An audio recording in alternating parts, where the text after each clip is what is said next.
On Habits and Man's Mechanical Nature. Introduction. As a human being, you probably make new resolutions every once in a while. It is only natural to want to change and grow, so we consider making resolutions mostly as a positive thing. But changing behavior and forming new habits can be a real challenge for most of us. Paradoxically, the power of habit can be the biggest obstacle in forming new habits.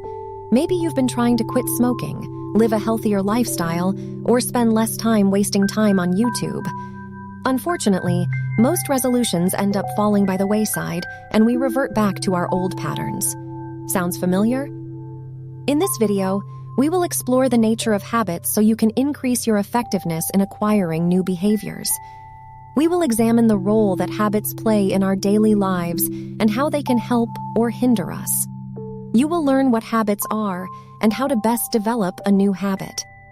By the end of this video, you will have gained some new insights into how you personally deal with habits and discover a new way to develop new habits or break with old ones. But before we proceed, I challenge you, perhaps against all your habits, to like this video. What are habits? For most people, it is unsurprising that a substantial part of our daily life consists of habits. We have a certain way of cleaning the house, a certain way of preparing food, or organizing our professional lives.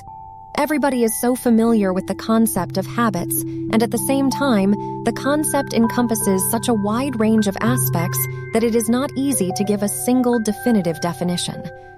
In the field of philosophy of action, habitual behavior is often characterized as something purely mechanical and automatic. Habits or customs, in this sense, are actions that are performed independently of conscious attention. A habit is generally described as behavior that arises from repeated actions. Aristotle, in his Virtue Ethics, states that acquiring the right virtue is a function of finding the golden mean between two vices. A person that has the virtue of courage holds the middle ground between the vice of recklessness and the vice of cowardice. Some philosophers argue that habits represent behavior that does not require conscious attention, raising the question of how much control humans have over habits once they are automatic. So, are habits as automatic as our instinctual functions that are innately present? Or do habits arise from consciously learned or imitated behavior?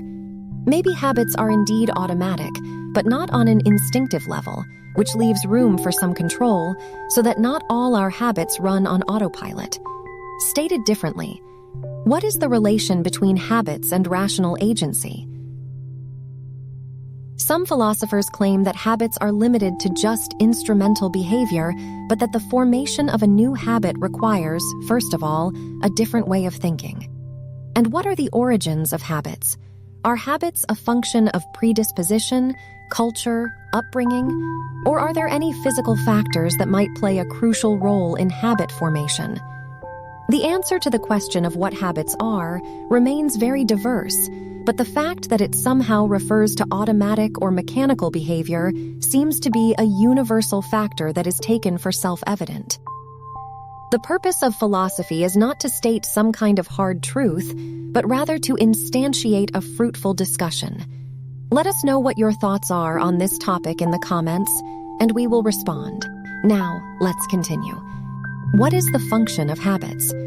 In most folk psychology debates, suboptimal behavior is often causally linked to fixed patterns of behavior, and as such, viewed as being undesirable. But since there is no action completely devoid of benefits, it may be interesting to contrast this paradigm of thinking with a more philosophical account. Most people are busy trying to get rid of habits they dislike about themselves, rendering habits as purely negative. The impact is that most people do not give sufficient consideration to the productive aspects of habits and why humans are, famously said in the words of William James, nothing more than a bundle of habits. We have seen that habits are mechanical and require little or no attention. From there, it follows that habits release us from the need to learn every action every day anew. If that would be the case, there would be very little time left to perform anything else than just a few basic actions. Automatic behavior is time efficient and yields a certain minimum viable output. Habits give life durability because habits add a certain predictability to a life that harbors so many unpredictabilities. One who cannot make reasonable predictions about their own behavior or that of others lacks a fundamental anthropological capacity, without which life becomes virtually impossible. Our actions are, akin to animals, to a large extent just as automatic. But still, humans have the capacity to rationally reflect on one's behavior, and therefore it becomes plausible to conclude that humans possess the possibility of free will. Mechanicalness and the fourth way. Within the system of the fourth way, mechanicalness is a key concept in the way the system views man. Gurdjieff says that man, in the state that nature leaves him, is little more than a stimulus-response machine, in spite of the fact that psychology sees man as a conscious and rational agent. Man is not conscious, according to the system of the fourth way, but lives in the illusion that he is conscious and possesses the possibility of voluntary action. The system of the fourth way reduces mechanicalness to a fundamental yardstick to gauge the degree of consciousness man is in. In this binary way, mechanicalness does not leave much room for a broader conceptualization of the notion of habit. Mechanicalness and habit tend to become synonyms that can hardly be understood otherwise than undesirable and devoid of all rational agency. But there is more to the story than that.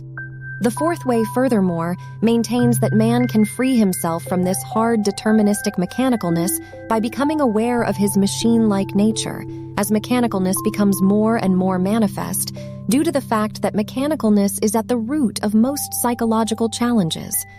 But mechanicalness, as presented in the system of the fourth way, is not just a description of a state of affairs, but also a strongly normative-laden concept. Mechanical man does not make use of its full potential, and the aim of the system is to awaken man from this sleep state of consciousness. The notion of mechanicalness, as it is being portrayed in the fourth way, says something about the natural state of man, but also refers to an undesirable condition that man can supersede. This might occur as inspirational, but tends to overlook the substantial positive functions of habits, as described above. In addition, the fourth way does not address the topic of habit formation, which leaves a big gap in their anthropological account. The system's first concern is to free man from his state of sleep as a function of his mechanicalness, because without free will and the possibility of voluntary action, no new resolution can be expected to be successful. This might give us some indication of why most people have a hard time instantiating and sustaining new and improved behavior. For a more extensive account of the topic of mechanicalness, please check our other videos by the links in the description. Moreover, if things are not completely clear, please feel free to post your questions in the comments below and leave us a like if you are enjoying our discussions. Thanks a lot. William James, A Bundle of Habits. William James was an original thinker at the intersection of physiology, psychology, and philosophy. In his seminal work on the principles of psychology, he provides surprisingly clear explanations, often based on a certain degree of self-reflection, commenting on various concepts that are commonplace in most popular debates today, but were still in their infancy at the time. In the chapter on habit, James starts by saying that organic life can be reduced to a bundle of habits.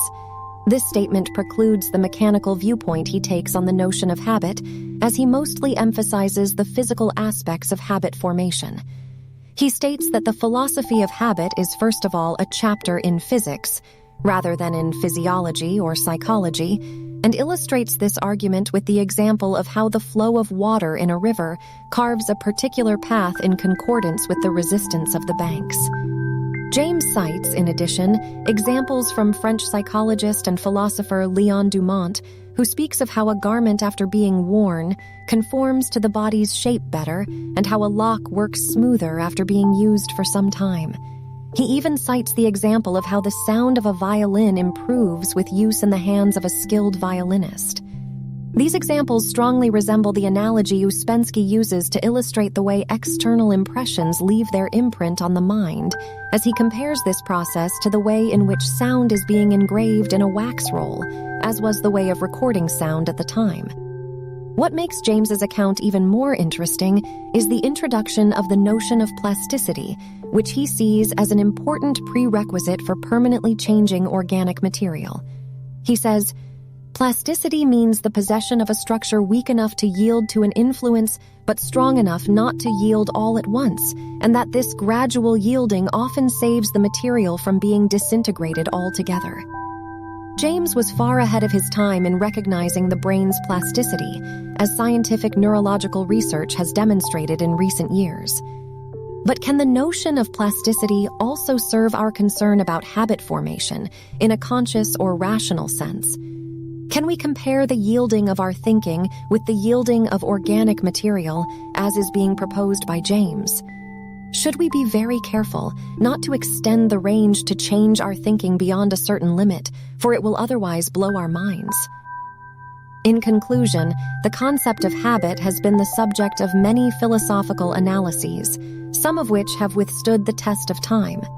The red thread running through most of the philosophical debates on habit seems to revolve around the question whether or not habits are compatible with the notion of free will or conscious rational attention. Some positions state that habits need to be trained purely by imitation, while others seem to suggest a more or less subtle role for rational agency and free will. The system of the fourth way, however, takes the most extreme position by promoting an almost hard deterministic behavioristic approach, where no agency is possible unless man remembers his fundamental mechanical nature. It is not clear, however, how the rational act of self-remembering is possible while being mechanical at the same time. Despite the wide variety of positions, all philosophers seem unanimous in their judgment that instantiating and maintaining good habits is crucial to transcend animistic determinism in order to live the good life. The system of the fourth way, on the other hand, does not draw the line of hard determinism at the level of the unconscious immature child, but considers the whole of man as fundamentally mechanical, not much different from being an animistic infant. The desire to remember oneself seems to be a habit that is always under the threat of man's invasive mechanicalness and can and therefore will never be fully automatic. What are your thoughts on this topic? Do you think that humans are capable of changing themselves, or are we at the mercy of an animal nature? And what is your best tip to instantiate a new habit? Feel free to share your thoughts and questions on this topic in the comments below this video, and do not forget to subscribe to our channel if you want to make philosophical reflecting a new habit.